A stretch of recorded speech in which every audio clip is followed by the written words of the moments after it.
Graça e paz da parte de Cristo Jesus, nosso Senhor. Nós estamos aqui hoje com mais um seminário para novos pregadores. Seja bem-vindo à nossa escola. Eu quero convidar desde já você a se inscrever em nosso canal, a curtir e compartilhar os nossos vídeos. Nós vamos hoje dar uma noção de hermenêutica. Nós falávamos na outra aula que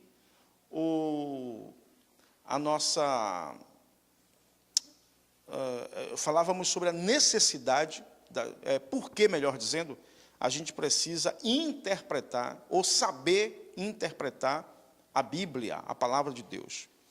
E hoje nós vamos aqui citar de forma bem simples algumas regras fundamentais para se fazer uma boa interpretação da Bíblia. Antes, porém, queremos começar com um texto de Jeremias, capítulo 33, versículo 1, versículo 31, aliás, capítulo 23, versículo 31, um texto que vai servir para embasar o que nós vamos falar hoje aqui.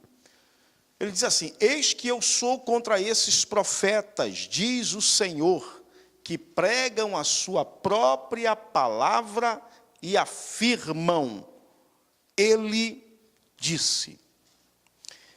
Quando a gente lê esse texto aqui, a gente percebe, a gente tem logo a impressão, e a gente até porque em nosso meio, a gente tem a mania, né, de quando a gente cita na pregação, não sei se vocês já perceberam isso, alguma coisa negativa, a plateia tem sempre uma reação imediata, diz, misericórdia, todo mundo, misericórdia, toda vez que você cita alguma coisa negativa.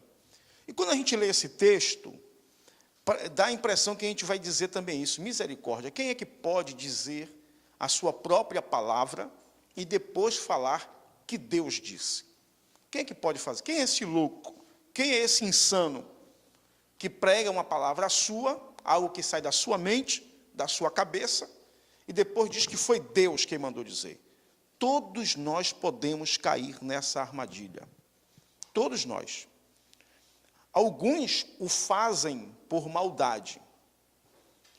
Outros o fazem por ignorância, por não conhecer algumas regras importantes para a interpretação de um texto. Então, quando você pega um texto da palavra de Deus e dá uma interpretação equivocada, errada, você estará, de certa forma, pregando aquilo que Deus não disse, aquilo que Deus não falou. Alguns irmãos gostam até, no púlpito, né, de dizer, olha, a Bíblia diz, e aí eles largam uma coisa lá que a Bíblia nunca disse. Né? Domingo, outro dia, estávamos aqui na nossa igreja, e o irmão falando, olha, a Bíblia diz que cabeça vazia é oficina de Satanás. Possa até ser que cabeça vazia, mente vazia, se torne uma oficina de Satanás. Mas a Bíblia não diz. Não está escrito assim, com essas palavras. Mente vazia é oficina de Satanás. Então, nós, pregadores, temos que ter muito cuidado com isso, porque a gente pode cair na armadilha de estar dizendo ao povo que Deus falou, quando, na verdade, Deus não falou. Então, a gente comete esses erros graves quando a gente não sabe aplicar, ou melhor,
o pessoal começa a debater, não é? Às vezes levantam até questões interessantes, mas aí começa a dizer, não, mas na minha visão, não, porque eu penso assim, porque eu acho que é assim.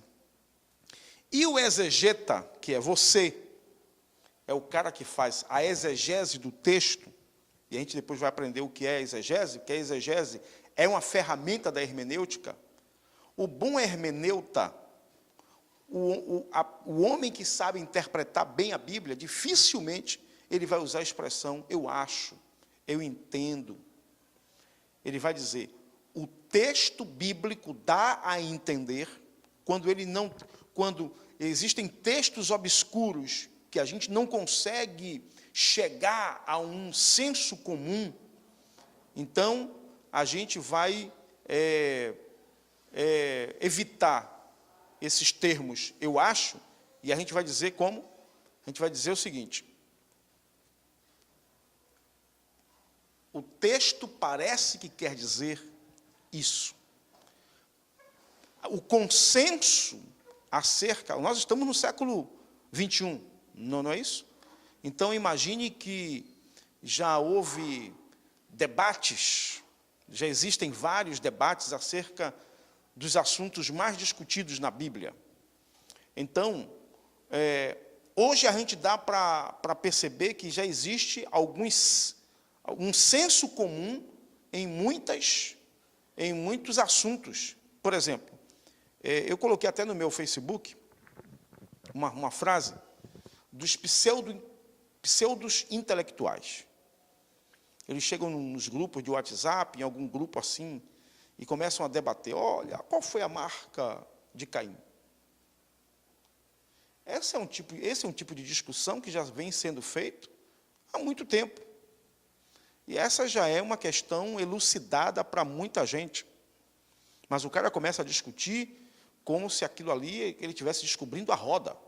Eu descobri a pólvora, não, porque o teólogo fulano e o teólogo cicrano diz. Aí ele começa a cair na armadilha de dizer, eu acho que, não, no meu pensamento, eu entendo.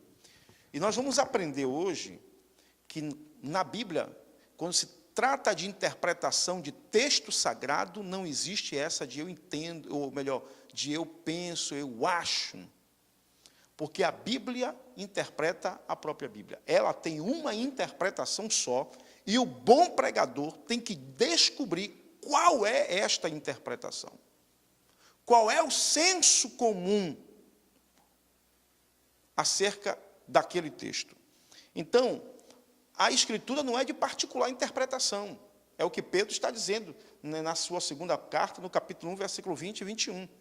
Não é de particular interpretação. Mas homens inspirados pelo Espírito Santo falaram a palavra. Agora eu tenho que descobrir o que foi que eles falaram. Para quem falaram, por que falaram, como a gente aprendeu na aula passada. Então, a primeira coisa que a gente vai fazer, antes de qualquer coisa, antes da gente ter na mão as técnicas da exegese, da hermenêutica, a gente vai ter que aprender a, em primeiro lugar, pedir a orientação de Deus. Gente, aí aqui a gente tem que voltar para aquilo. O pregador, o bom pregador é aquele que passa tempo lendo a Bíblia e orando. Quando ele passa tempo orando, o Espírito Santo do Senhor vai ajudá-lo a entender a Escritura, ou aquele texto onde ele sente dificuldades de entender. Então, a primeira coisa que você vai fazer é pedir a orientação de Deus. E por que pedir a orientação de Deus? Porque em hermenêutica se diz que existem 3 correntes de pensamento acerca da interpretação da Bíblia. A primeira corrente diz o seguinte, que a Bíblia só pode ser interpretada por estudiosos da sua problemática linguística, histórica e textual. A gente viu aqui, lembra, na última aula, que existe um distanciamento histórico entre nós e a Bíblia, um distanciamento contextual, lembra disso que eu falei para vocês aqui?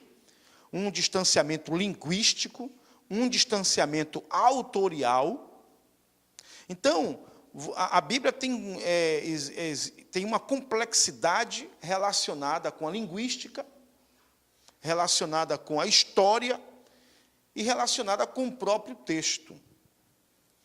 Então, existe uma corrente que pensa, que defende que a Bíblia só pode ser interpretada, portanto, por gente que estudou muito a questão da língua, a questão da história, a questão do texto sagrado. Vocês concordam com essa afirmativa? Concordam? Eu também não. Danilo disse que não concorda. Eu também não concordo. Que existe complexidade? Existe. Complexidade linguística, histórica e textual? Existe. Mas a Bíblia pode ser entendida. Ali, afinal de contas, o autor da Bíblia é quem? O próprio Deus. E esse Deus tem interesse que eu e você compreendamos a palavra de Deus. Então, sim, é possível, mesmo com toda essa complexidade, a gente entender a Escritura. A outra corrente diz o seguinte: todas as pessoas estão automaticamente, sem preparo anterior, prontas para discernir toda e qualquer passagem bíblica. Olha isso aí. Todas as pessoas, sem nenhum preparo, estão prontas para interpretar qualquer texto da Bíblia. Claro, se a Bíblia é a palavra de Deus, então todas as pessoas estão prontas. Vocês concordam com isso? Eita dúvida. Vocês concordam? Eu também não. Claro que não. É por causa disso que existem as chamadas o quê? Heresias. Porque pessoas despreparadas, sem conhecimentos básicos da interpretação textual, terminam interpretando da maneira que quer e aí fazendo novas doutrinas, novos ensinamentos, falando, como o profeta Jeremias disse, aquilo que Deus não mandou ele dizer. Agora, a última corrente é interessante. Ela diz que existem textos dificílimos. Existem? Vocês concordam com isso? Existem, claro. Dificílimos. Os quais, até o momento, nem mesmo os especialistas conseguiram explicar de forma satisfatória. É verdade isso? É. Outros que podem ser entendidos tendo-se alguns conhecimentos básicos das questões fundamentais que as envolvem, e ainda outros claríssimos que podem ser entendidos por qualquer criança. É correto isso? É. Pastor Ramondo, às vezes também acontece do pastor, ele lê um versículo isolado, certo? Não lê ele todo, aí ele faz alegoria, inventa história, e termina falando heresias para o público. Não tenha dúvida, essa pessoa, irmão Rosemilson, que é o nosso produtor aqui do nosso programa, essa pessoa desconhece as questões relacionadas a texto e contexto, que a gente vai falar daqui a pouco. Então, você pegar um texto isolado é uma agressão que você faz ao texto. Isso é regra básica, não somente para a interpretação da Bíblia, gente, para a interpretação de qualquer texto. De qualquer texto. Eu faço uma pergunta para vocês. Qual é o medo de todo aluno que vai fazer um vestibular ou uma prova do Enem? É a redação. Não é isso? É a redação. Qual é o maior peso numa prova dessa? É a redação. Porque a redação, a partir de um tema que é dado, ela revela a sua capacidade de entender a vida, de entender as questões, os temas, os dilemas. Então, se você recebe um texto ali e trabalha ele de forma isolada, Ao invés de você pegar aquele texto que é dado ali, por exemplo, eles dão um texto lá digamos, de Machado de Assis. E aí você pega aquele texto e pega lá uma frase isolada no meio e desenvolve o seu pensamento, você está fazendo uma agressão grosseira ao texto. Vamos lá. Então, diante dessas verdades, eu gosto do que está escrito no Salmo 119, versículo 18. O salmista diz: desvenda os meus olhos para que veja as maravilhas da tua lei.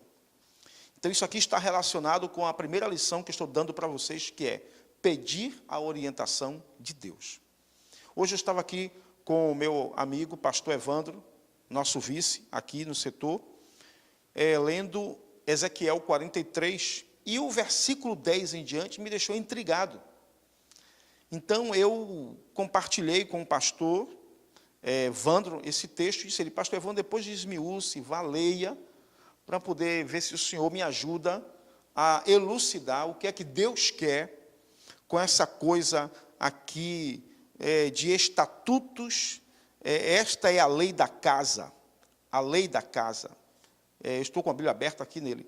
Ezequiel 43, versículo 12, assim: esta é a lei da casa, sobre o cume do monte, todo o seu contorno em redor será santíssimo. Eis que esta é a lei da casa, e estas são as medidas do altar. O que você faria com um texto desse?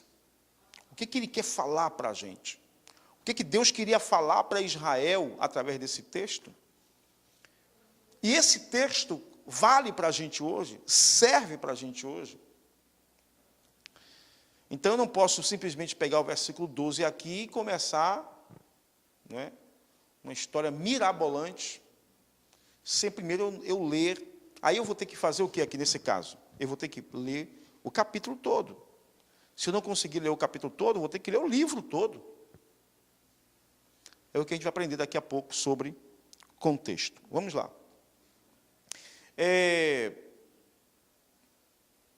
Essa é a primeira verdade. A segunda verdade que todo pregador tem que entender está relacionada com essa experiência que eu tive hoje aqui com o pastor Evandro.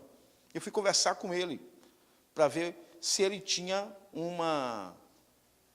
um esclarecimento melhor do que o meu, uma visão melhor do que a minha acerca desse texto. E eu aprendo em Atos, capítulo 8, versículos 26 ao 40, ali está o nosso irmão Filipe, não esse Filipe aqui, o outro Filipe, o evangelista, que está explicando para o carcereiro, ou para o tesoureiro da rainha de Candace, explicando um texto que ele estava lendo e não entendia. Vamos recordar essa passagem.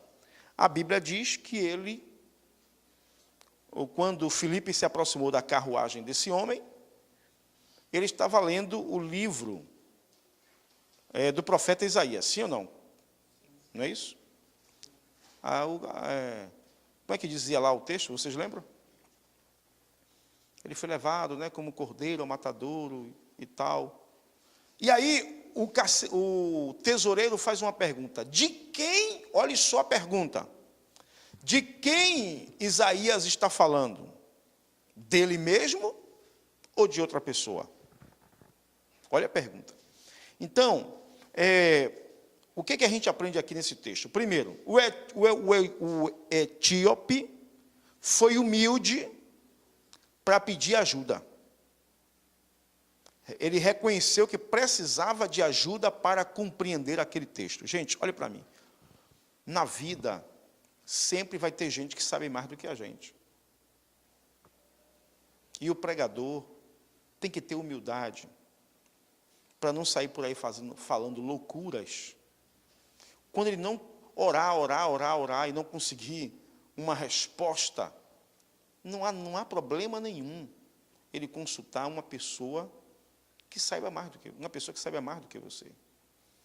Você consultar os livros, as enciclopédias, livros que falam daquele assunto, Um exemplo clássico é a lição da Escola Bíblica Dominical, não é? Então, nós estamos estudando esse mês, esse trimestre, sobre a Carta aos Romanos, na classe de jovens, na classe de adultos. Então, é bom que você leia um livro que faça um discurso acerca da Carta aos Romanos. É bom que você saiba acerca das obras de Martinho Lutero, acerca da Carta aos Romanos, que foi o pai da igreja que mais falou sobre a Carta aos Romanos. Aliás, a Reforma Protestante, ela tem como base, praticamente, a Carta aos Romanos. Então, é bom você ler algumas obras de Martinho Lutero e outros autores que discursam em cima desta carta. Então, o pregador tem que ter humildade para pedir ajuda, para buscar ajuda em fontes literárias e em pessoas que você sabe que sabem mais do que você e que possa ajudar. O tesoureiro de Candace, o etíope, ele pediu ajuda. O Senhor providenciou, então, para ele quem? Um encontro entre ele e Filipe. Deus usou Filipe para ajudar aquele homem na compreensão da sua palavra. Então, às vezes, Deus usa alguém para nos ajudar a compreender a palavra. O pregador tem que ter humildade para essa realidade.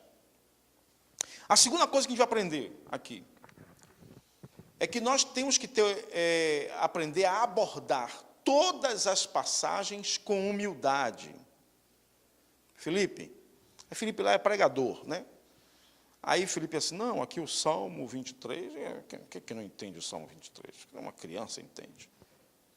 Aí você encara o Salmo 23 como uma coisa fácil de se falar. E, às vezes, por trás dos textos mais conhecidos e mais simples, tem lições preciosas que você ainda não descobriu, porque você não estudou melhor aquele texto. Quem está me entendendo aí? Amém? Então, não é porque o texto é fácil, é muito usado, é muito conhecido, que a gente não vai estudar aquele texto. O contexto histórico, cultural, religioso, textual, para eu poder perceber algumas coisas preciosas que estão ali. Você tem que entender que o texto nunca pode ser lido de um ângulo só. Por exemplo, se eu ficar onde vocês estão, onde o Filipe está sentado, eu só vou ver que aqui em cima tem uma Bíblia, não é isso? Tem um teclado, eu sei que tem um teclado, você sabe, né? Que tem um teclado aqui, e sabe que tem um mouse, ok? Então, nesse ângulo aí, é o máximo que você pode ver isso. Ok? Como ele é transparente, você percebe por baixo que tem alguma coisa aqui. Então, nesse ângulo, você só pode ver isso. Mas eu posso ver mais do que você. Eu posso ver que a Bíblia está aberta em Ezequiel 43. Eu posso ver as letras do teclado. Eu posso ver a marca do teclado e do mouse. Eu posso ver que tem parafusos aqui em cima, porque eu estou vendo de um outro ângulo. Com o texto sagrado é a mesma coisa. Eu preciso aprender a olhá-lo por outros ângulos. Um exemplo, nós pentecostais temos um costume de toda vez que aparece azeite na Bíblia é o Espírito Santo. Não é isso? Fumaça é a glória de Deus. Não é isso? Porque a gente sempre olha sob o ângulo pentecostal, sob o óculos do pentecostalismo. Mas uma interpretação bíblica pura, acurada, tem que ser feita assim nos óculos da nossa religiosidade, das nossas tendências teológicas. Então, eu não posso ver a Bíblia sob o olhar de um assembleiano, como também não posso ver a Bíblia sob o olhar de um presbiteriano. Eu tenho que olhar a Bíblia, desprovido desses olhares, para poder, então, descobrir o que é que a Bíblia quer falar comigo. Deu para entender? A notícia lá no jornal. Você sabe que a maioria dos jornais, aqui no Brasil principalmente, são extremamente tendenciosos. Eu não vou citar aqui alguns exemplos, por uma questão ética. Mas o cara dá uma notícia lá, vou dar um exemplo, mas sem citar o jornal, por uma questão ética. Um certo jornal aqui, muito famoso no Brasil, depois do episódio de uma pessoa que recebeu uma pedrada, que disseram que tinha sido um crente que tinha dado aquela pedrada, então colocou logo lá que os crentes, os cristãos evangélicos são intolerantes. Quando você vai olhar a história, não tinha nada a ver com intolerância. E muito menos intolerância por parte de cristãos evangélicos. Então, ele deu para você uma notícia, ele deu a notícia para você sob um ângulo. Mas aí você tem que ter o olhar crítico para procurar saber a verdadeira história. E um bom pregador, ele tem que ter esse olhar crítico em relação à Bíblia. Por isso que, em algum momento, nós vamos estudar aqui no nosso CENOP sobre crítica literária. Quando você vai, agora, fazer uma crítica ao texto. E aí você vai entender que crítica é essa, não é essa crítica que você está pensando de falar mal, de criticar, não. Isso a gente vai aprender quando estivermos falando sobre isso. Então, nunca pense que você conhece todos os textos. Às vezes, por trás do texto mais simples, Danilo Vieira, existe um aprendizado ou uma curiosidade extraordinária. Eu gosto de um livro que eu quero recomendar para vocês, fazer aqui propaganda de graça, do nosso irmão Antônio Gusso, no livro dele, Como Entender a Bíblia. É um livro de hermenêutica com uma linguagem bem fácil. Anote isso aí, esse autor e esse livro. Ele diz o seguinte, que você só aprenderá quando concluir que existe a possibilidade de desconhecer alguma parte do texto conhecido. Em suma, só aprendemos quando sabemos que não sabemos. Então, o livro de Dr. Antônio Gusso, o livro é Como Entender a Bíblia. E ele diz o seguinte, vou repetir para vocês, você só aprenderá quando concluir que existe a possibilidade de desconhecer alguma parte.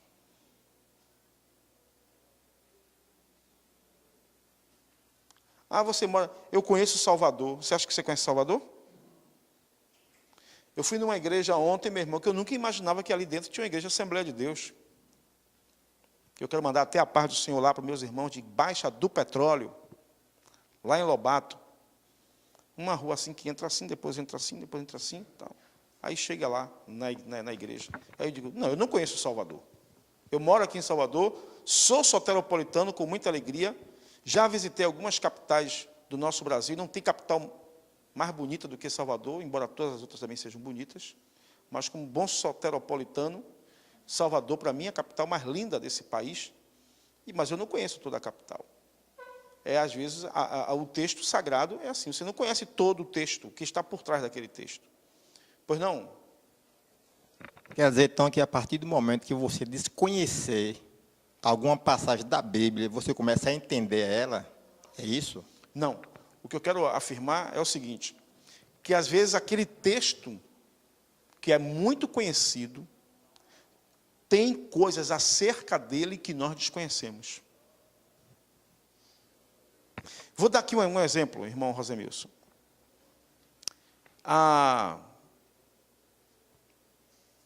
Tem uma história, os estudiosos falam sobre o Código Hammurabi. O Código Hammurabi era um complexo, era um conjunto de leis que regiam as relações lá na época de Abraão, de Isaac, de Jacó, lá naquela região lá. Hammurabi era um rei que elaborou um código de conduta, não é? E falava sobre... Acho que eu já falei sobre isso para vocês aqui, não sei se eu já falei. Já falei isso para vocês aqui? Não? Então vou falar. Então, esse código, ele falava sobre comércio, a vida religiosa do povo. Você lembra daquela passagem que a nossa irmã Raquel, a mulher de Jacó, ela, quando está saindo da terra do seu pai com o seu marido, e a outra irmã dela, que também era esposa de Jacó, ela leva um ídolo, né, da casa de seu pai. O pai, Labão, levanta furioso, agoniado, e vai atrás de Raquel, que já está, né, a caminho de viagem. Vai atrás de Raquel? Não, vai atrás da caravana, que ele não sabia quem foi que pegou o ídolo. Quando você lê o texto assim, você pensa duas coisas. Ou esse cara era muito religioso, e aquele ídolo era muito precioso para ele, porque ele era um grande religioso, ou Rebeca era idólatra. Ou Rebeca não, Raquel era muito idólatra. Mas, na verdade, não era nem uma coisa nem outra. Quando você começa a estudar o Código de Hammurabi, você vai descobrir que, naquela região, naquela época, havia um costume que, quando um homem, um fazendeiro, um pai de família, queria passar os seus bens para alguém, ele dava como símbolo um dos ídolos de sua casa.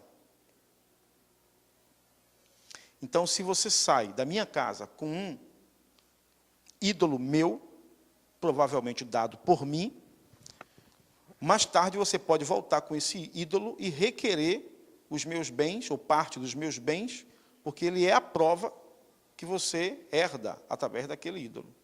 Então, quando o nosso irmão, o querido Labão, vai atrás dela, ele estava preocupado, era que ela voltasse mais tarde, para requerer, ou ele tivesse pensado que aquilo ali foi um golpe de Jacó, já que Jacó já tinha enganado ele em outros momentos, para poder, mais tarde, requerer os seus bens.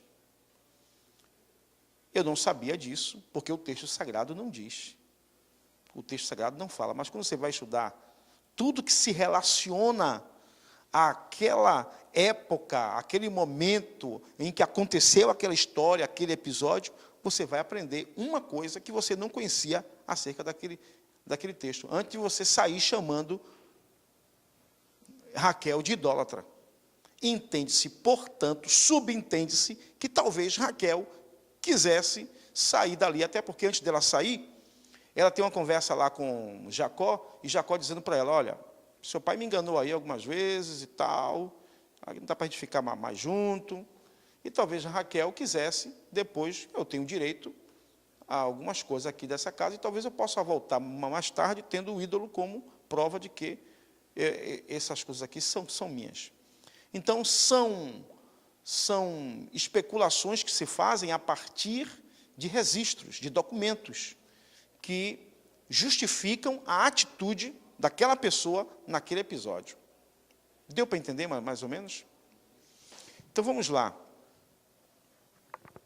Vamos aqui tomar como exemplo Mateus, capítulo 6, de 25 a 34. Aqui as pessoas costumam cometer um erro quando leem esse texto. Que Jesus fala sobre, não se preocupe pelo que haver de comer, beber, vestir, não é isso?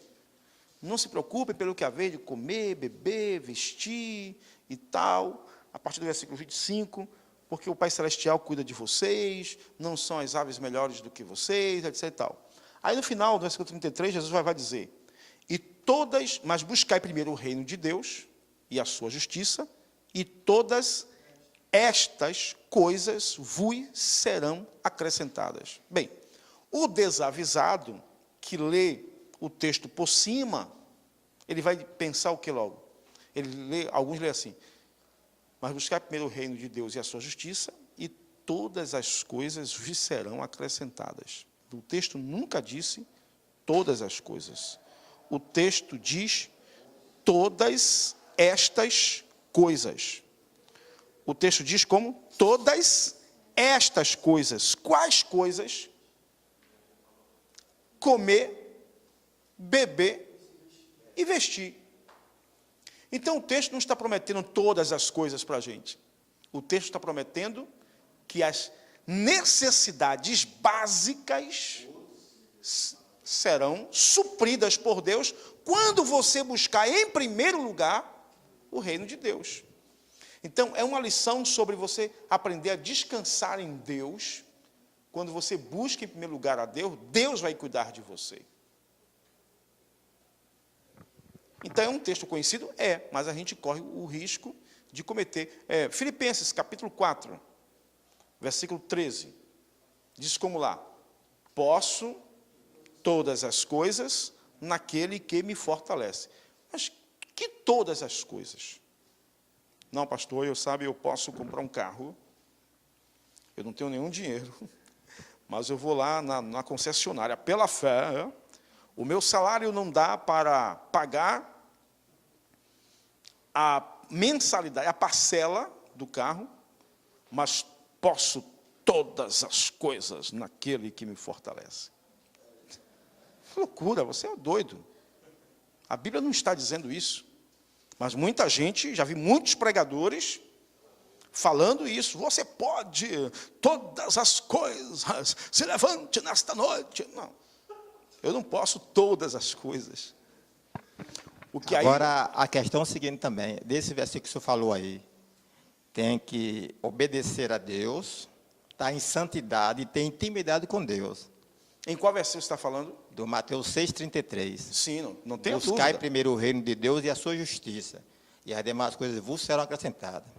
Isso quer dizer o quê? Que nós devemos priorizar Deus em nossas vidas, de modo que nossos pensamentos estejam voltados para a sua vontade, que o seu caráter, o caráter de cada um de nós seja semelhante ao do Senhor, e que nós sirvamos e obedecemos a Deus em tudo. Porque senão... E é a partir daí que Deus, então, vai cuidar da gente, né? Nas necessidades mais básicas. Mas voltando para Filipenses, o que Paulo queria dizer? Olha, porque antes ele falou o quê? Sei estar abatido, não é? E também sei tem abundância. E ele quer dizer, olha, parafraseando Paulo, gente, eu já passei por tudo nessa vida. Já tive roupa, já fiquei sem roupa. Já tive dinheiro, já fiquei sem dinheiro. Já tive muita comida, já fiquei sem comida. Posso todas as coisas naquele que me fortalece. Isso é, eu estou pronto a passar por qualquer situação. E Paulo está dizendo isso porque em todas as situações, Deus supriu suas necessidades. Então, não é eu posso todas as coisas no sentido de que eu vou sair por aí fazendo tudo, porque Deus vai honrar a minha fé. Não. Eu posso passar por qualquer situação, porque eu tenho um Deus que cuida de mim, que supre as minhas necessidades. Ok? Se você me entendeu aí, diga amém. Amém. Muito bem.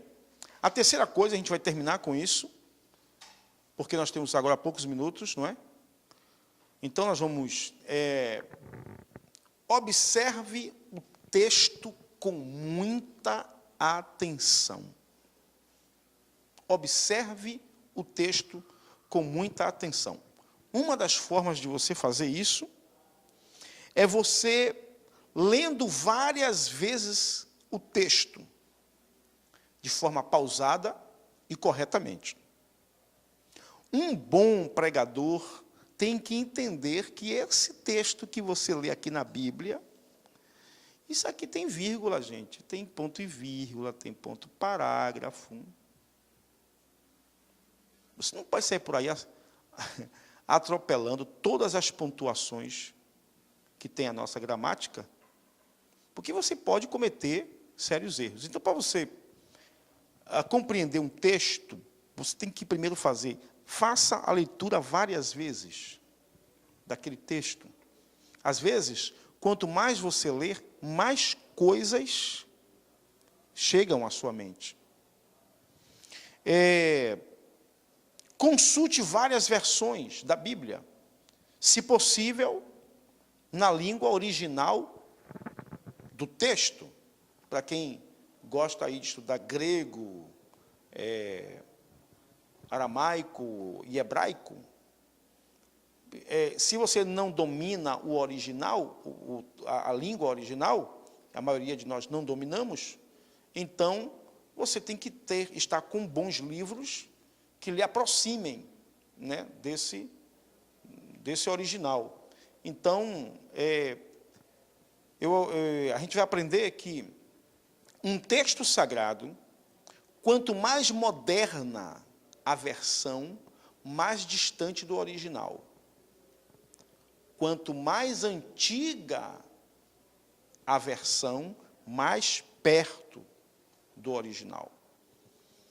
Porque quanto mais a gente moderniza, a gente contextualiza, esse esforço que a gente faz para contextualizar cada vez mais, colocar mais próximo, uma linguagem mais que todos possam compreender, isso aí vai perdendo o sentido original da palavra.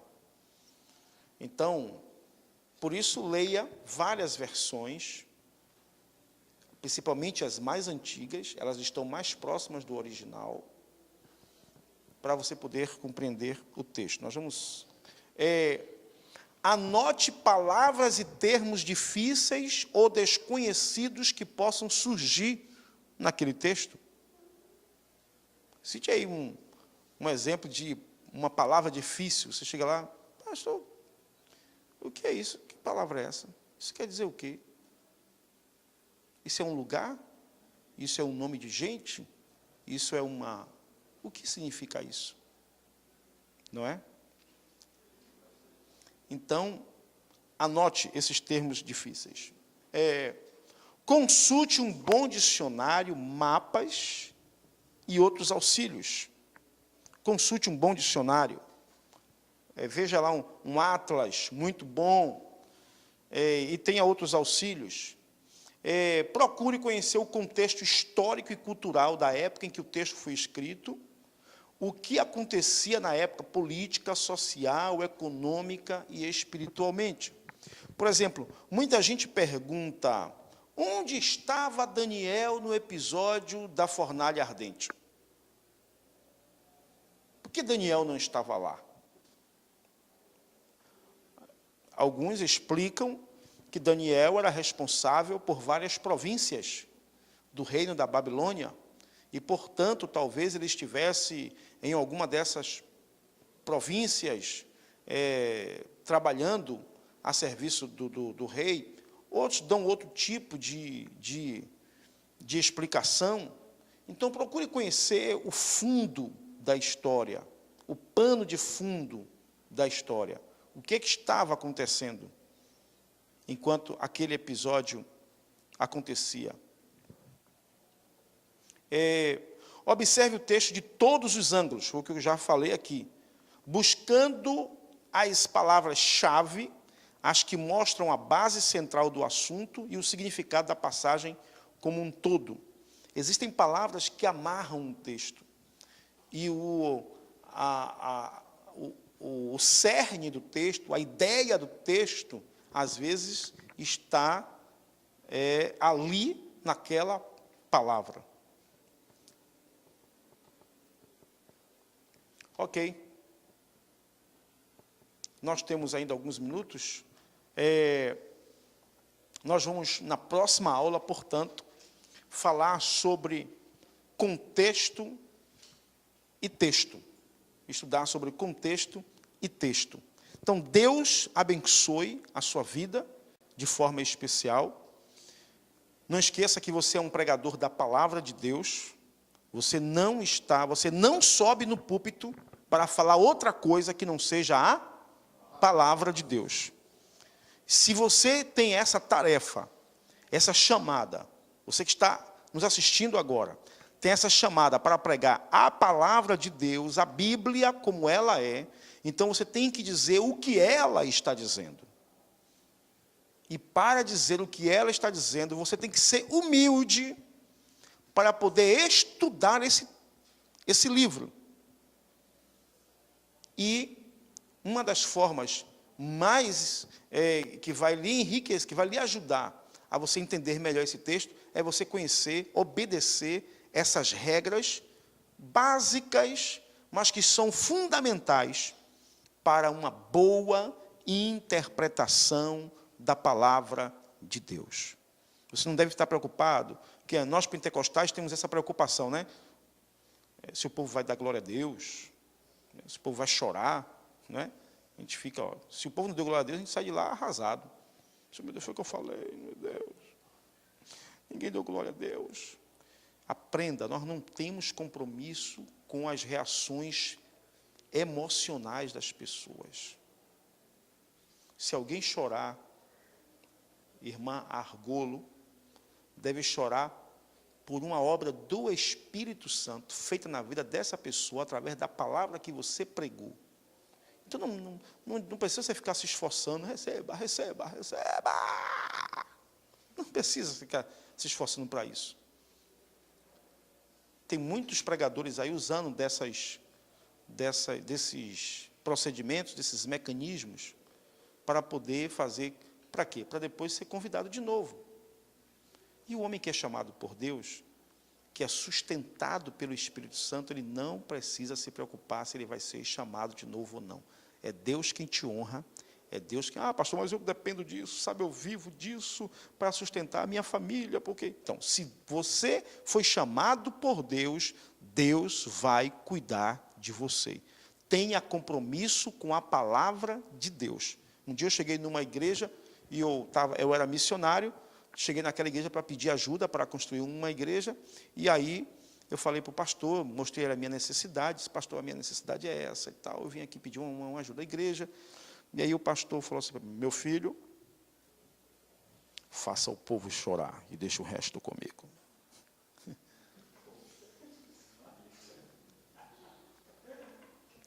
Faça o povo chorar. Então eu não fui chamado para fazer o povo chorar. Não é? Eu fui chamado para pregar a palavra de Deus. E se alguém chorar, vai ser por emoção, produzida pelo Espírito Santo, ou porque a pregação foi tão desgraçada, miserável, que está chorando de tristeza, que esse pregador é ruim demais, estou chorando de tristeza. Então, eu não estou preocupado com isso, eu estou preocupado... Foi a palavra que Deus deu? Foi o Espírito Santo quem mandou? Então é isso que eu devo falar para o povo. Amém, queridos? Deus abençoe a sua vida. Este foi mais um Senop, Seminário para Novos Pregadores. Não esqueça de deixar o seu like e compartilhar e curtir os nossos vídeos. Até a próxima videoaula, em nome de Jesus. Vamos ao exercício da semana. Eu quero que você leia o livro de Amós, capítulo 4, versículo 1, e faça uma interpretação desse texto. Pronto, esta é a tarefa desta semana. Até a próxima aula, aqui no Senop, Seminário para Novos Pregadores.